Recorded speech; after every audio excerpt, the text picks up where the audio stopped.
Welcome to Not Milk Never Milk. Subscribe if you're lactose intolerant.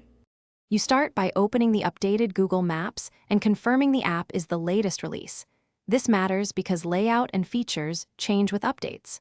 Once done, make sure location and Wi-Fi are on so Maps can fetch live traffic and recommendations.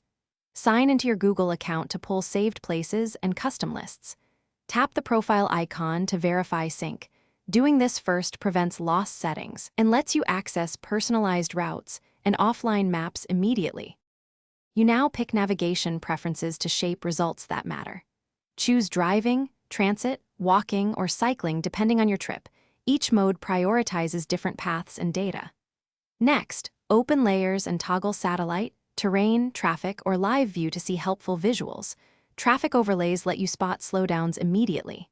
When plotting a route, adjust options to avoid tolls, highways, or ferries, and set departure or arrival time. This refines ETA and suggested detours. You begin guidance and follow the turn prompts or use voice commands for hands-free control.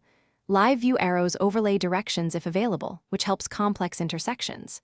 After arrival, save the route or download an offline map to reuse without data. Make sure synced lists appear across devices.